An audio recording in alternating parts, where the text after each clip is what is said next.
Welcome to our channel, where we bring you the most comprehensive analysis of breaking international events. Today, we're diving deep into a shocking maritime incident that has sent ripples across the international community. In the contested waters near Scarborough Shoal, an unprecedented event unfolded that nobody saw coming. What started as another aggressive pursuit by Chinese vessels against a Philippine patrol boat ended with two Chinese ships crashing into each other in a spectacular display of operational failure. The aftermath? The Philippine government summoning China's ambassador in a rare diplomatic escalation. The incident occurred this past Monday near the strategically important Scarborough Shoal, a ring-shaped coral reef that has become the epicenter of South China Sea tensions. A Philippine patrol boat was conducting a routine resupply mission to support over 30 Filipino fishing boats in the area. Chinese Coast Guard vessels immediately moved to intercept, initiating what would become a high-speed maritime chase. Video footage captures the tense moments as Chinese vessels aggressively pursued the Philippine boat at dangerous speeds. Then, in an unexpected escalation, a People's Liberation Army Navy destroyer attempted to cut off the Coast Guard vessel. The result was catastrophic. The Coast Guard ship slammed into its own Navy vessel, causing substantial damage to the forecastle and rendering the Coast Guard vessel unseaworthy. To understand this incident, we must first examine why the Philippine vessel was there. This was not a military provocation, but a humanitarian mission. The patrol boat was delivering essential supplies, fuel, food, and equipment to more than 30 Filipino fishing boats operating in their traditional fishing grounds.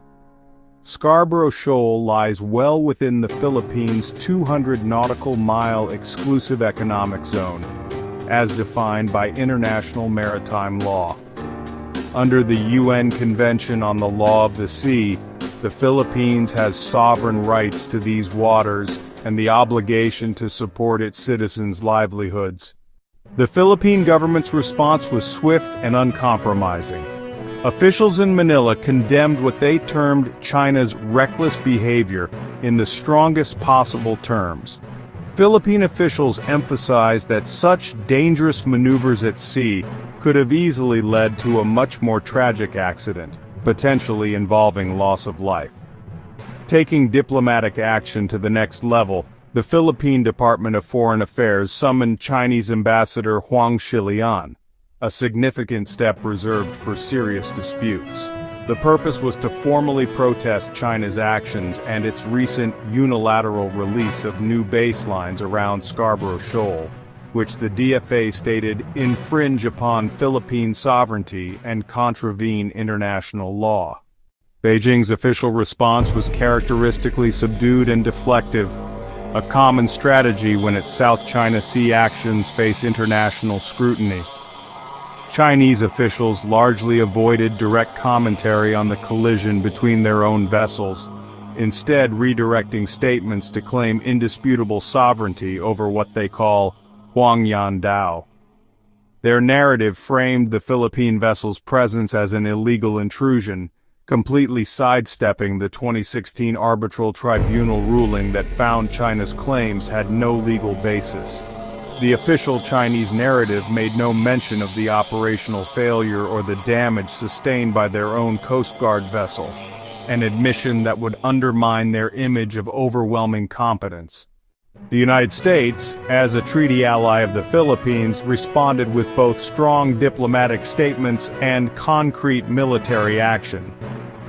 U.S. Ambassador Mary Kay Carlson described recent U.S. Navy operations near Scarborough Shoal as vital demonstrations of America's commitment to freedom of navigation. Ambassador Carlson highlighted the disturbing pattern, stating, "We've seen shoulder ramming, water cannon attacks, and even military-grade lasers used." Her observation that these aggressive behaviors happen almost monthly painted a grim picture of escalating tensions, backed by immediate U.S. naval presence in the area. To understand this incident's significance, we must examine Scarborough Shoal's troubled history. In 2012, after a tense standoff, China seized de facto control of this traditional Filipino fishing ground. This seizure prompted the Philippines to seek legal recourse, culminating in the landmark 2016 arbitral award that invalidated China's 9-dash line and affirmed Filipino fishing rights. Despite this clear legal victory under international law, China immediately rejected the ruling, calling it a piece of waste paper, and continuing its aggressive control of the shoal. Since then, we've documented repeated incidents: water cannon attacks in April 2024, ramming and disabling vessels in August, and military-naval joint operations in December, all violations of international maritime law.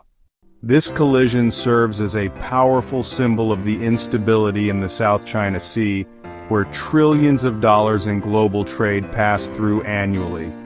Any disruption here affects worldwide supply chains and prices. For the international community, this is a critical test of commitment to a rules-based order. Will nations allow one powerful country to rewrite maritime law through force, or stand together for peaceful dispute resolution? If you found this detailed analysis enlightening, help us cast a wider net of awareness. Propel this report into the digital sea by hitting the like button, anchor your thoughts in the comments below, and subscribe to our channel to ensure you never miss an update from the front lines of global events. By joining our crew, you help us navigate the complex waters of modern journalism and bring these vital stories to light.